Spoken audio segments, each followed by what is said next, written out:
Nation back again with yet another video, man. You know what I'm saying?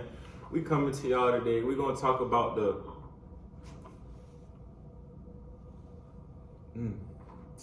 What we gonna talk about today, man? How I wanna word it. B&B, Blur Nation. Alright, bet.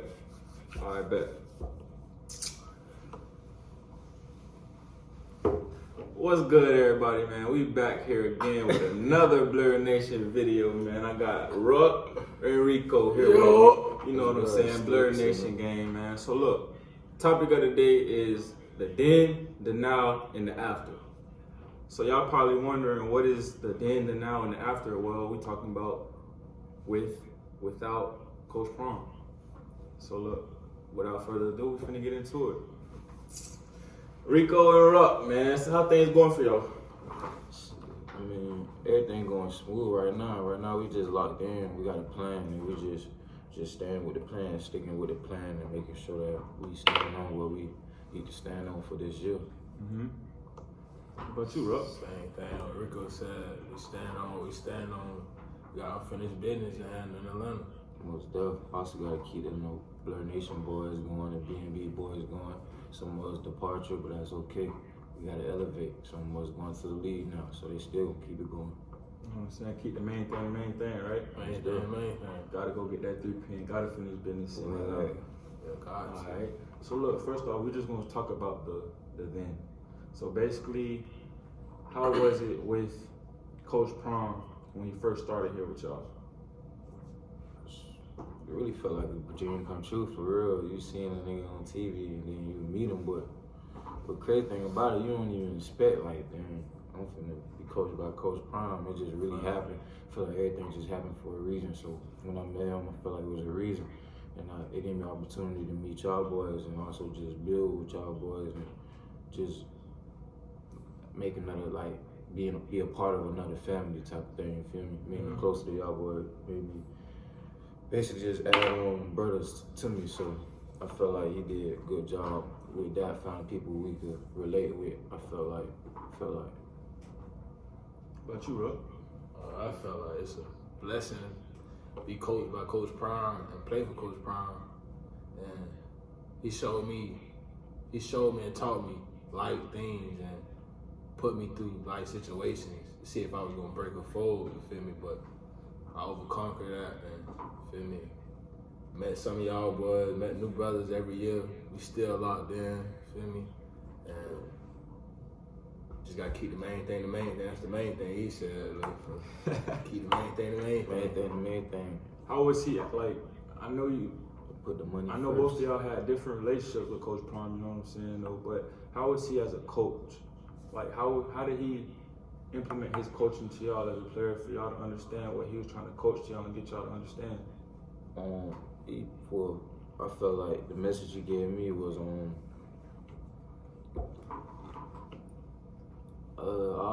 basically our process is gonna be harder just because of the color of our skin, but that don't mean we can't accomplish our goals as far as describing form.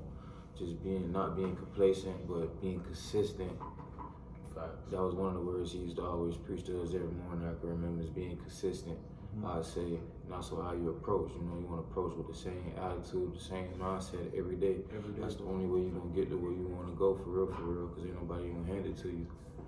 So I feel like, yeah, that was a big goal for me.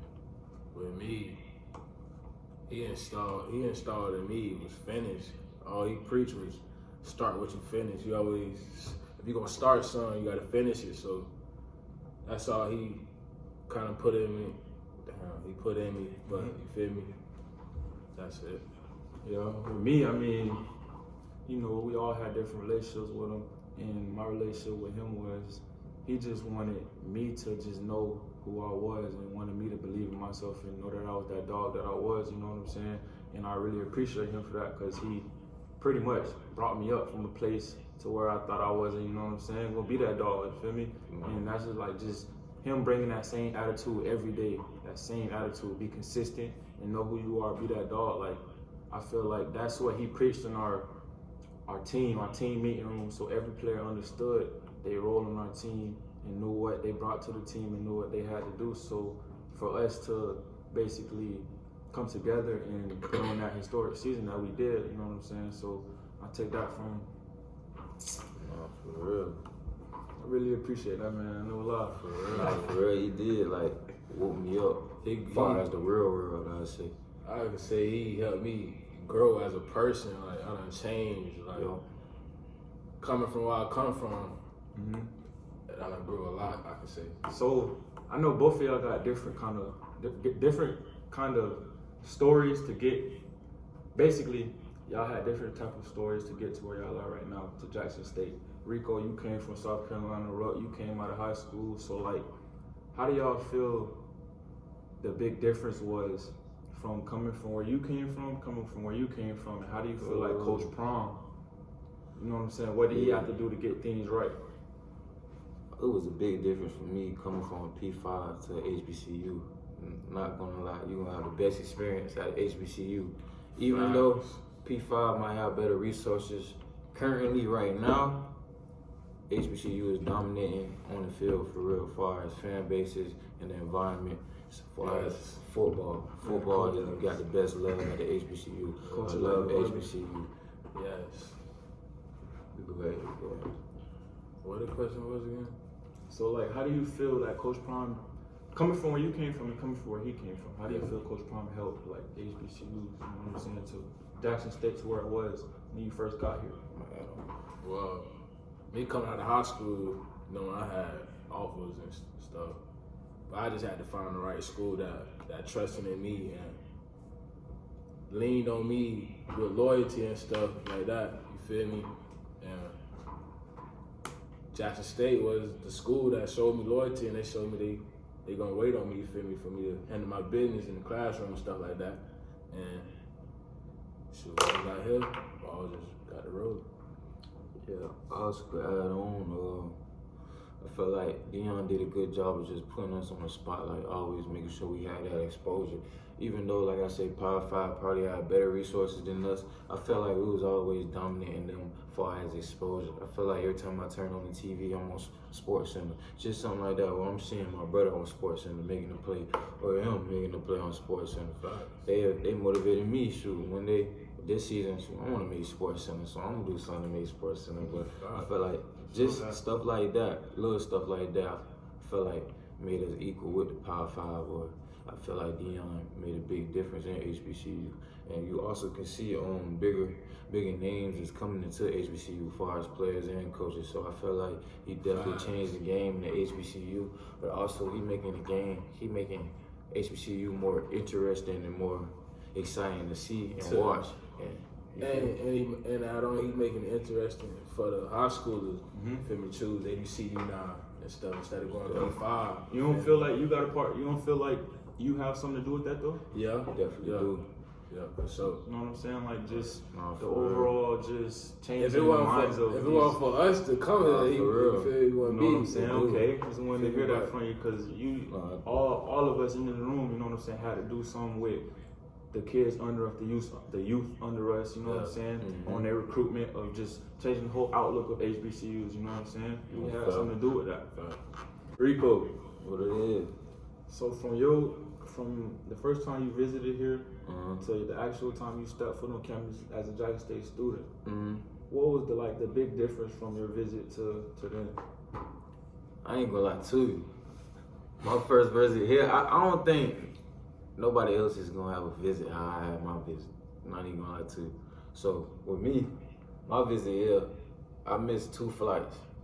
So my visit was really not even a visit. It was really like, I'm finna take it to a part of the Mississippi type of thing. You know what I'm saying? Or we finna go to the just whatever you do on the visit, go to the club, whatever, you know what I'm saying? So for me, as soon as I got here, I went to 2 clubs. 2 clubs, the best clubs in Mississippi right now. Boom, I'm finna go ahead and shout them out. The 4th, and you got M-Bar. Every time you in Jackson, Mississippi, go to the 4th and go to the M-Bar. And tell them Rico sent you. Tell them that. Tell them Rico sent you. Anyways, they took me there. I had a good time, not even gonna lie to you. The last club they took me to was M-Bar, which, what's her name? Who performed there? Police Keys? Gorilla. I didn't even know this was when Gorilla was first starting to pop too. I didn't even know who she was. I just knew her song because all the females kept singing the song. Like, you feel me? I just knew who this. Like, I didn't know who it was. I just knew the lyrics to the song. Like, what it is? How it go? Let's go.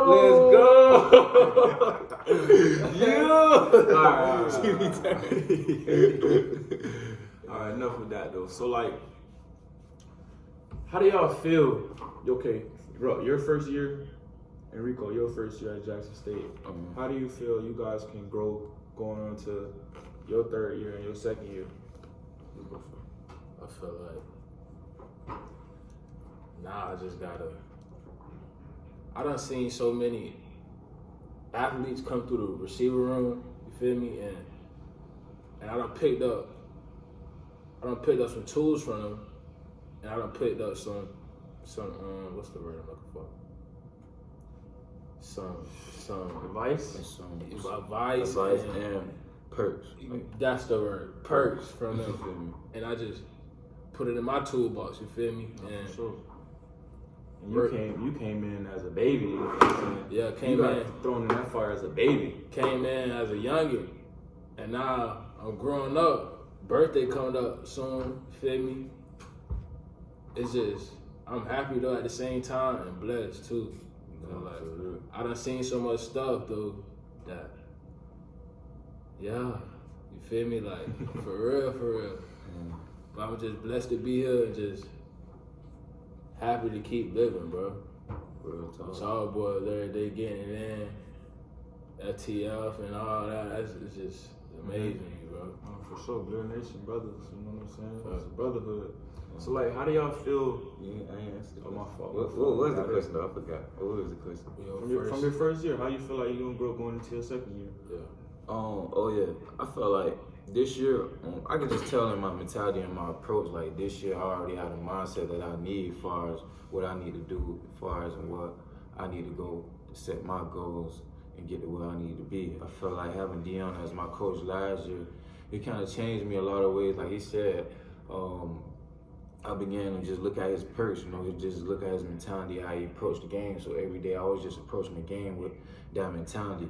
I wouldn't say I started off doing that, but as the season went on, I started to understand and realize like this is what I needed to do to be professional, to be elite. I need to come and approach the game like this each and every day like this. But he just kept just like craving that in our head, like we just need to be consistent, we need to be disciplined, we need to do this, that, third. So I feel like he gave us all the tools we needed before he left for us to be successful. I feel like he just put it is now on us to keep it going and to lead by example. I feel like this year I just need to just crave that in my head and crave that into other people's head.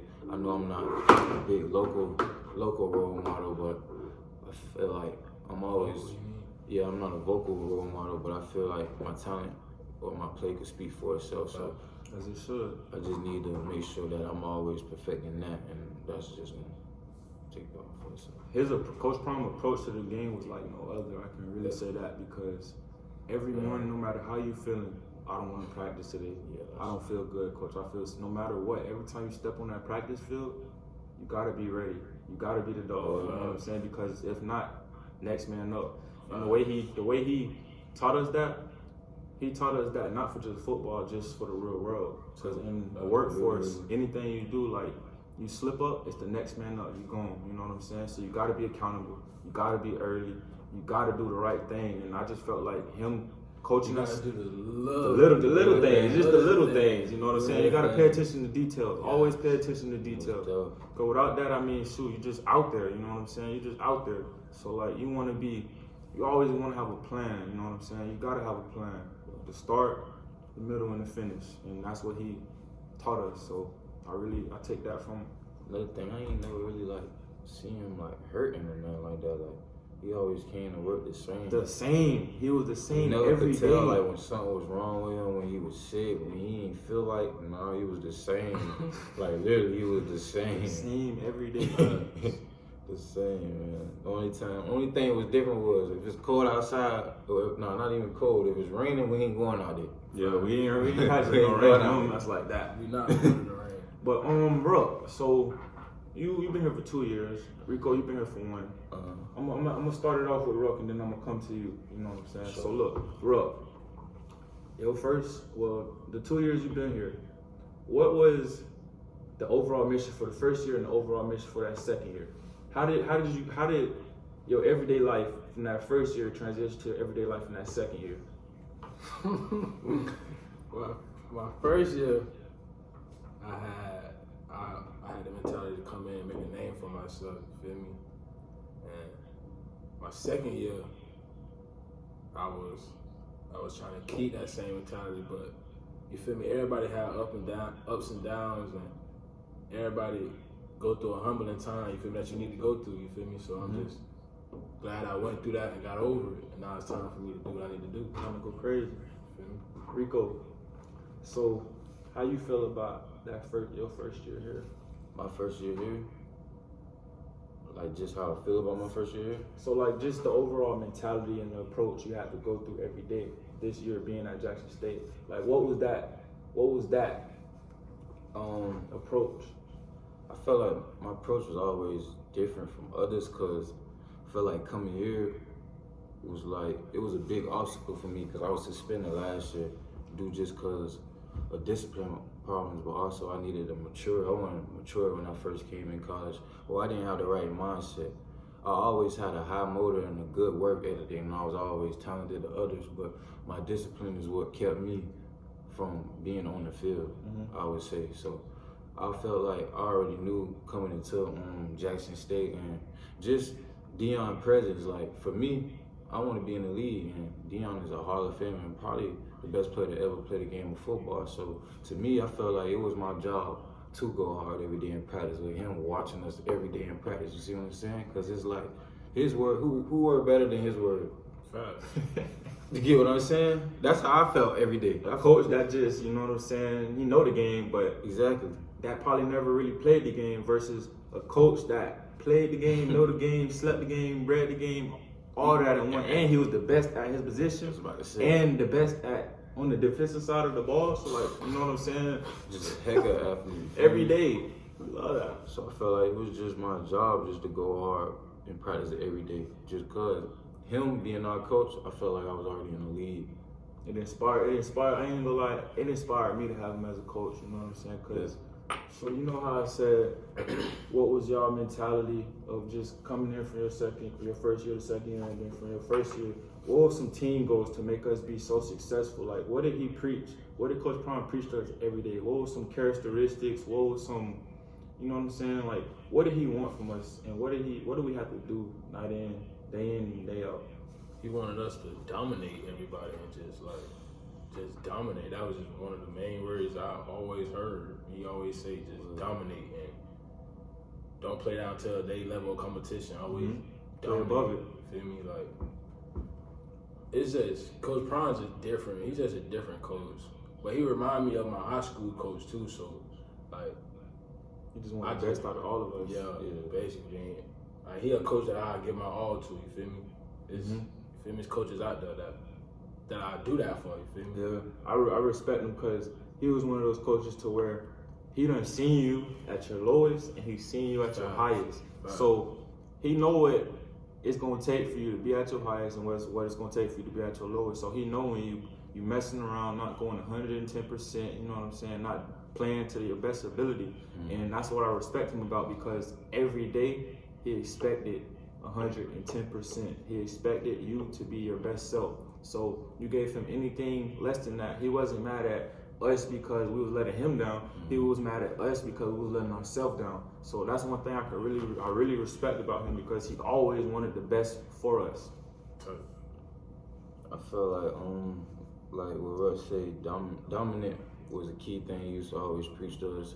But also just having accountability, especially like for our group, because the receivers group, I feel like we have more attention on us than any other groups out there. So I feel like. Why you feel like that though?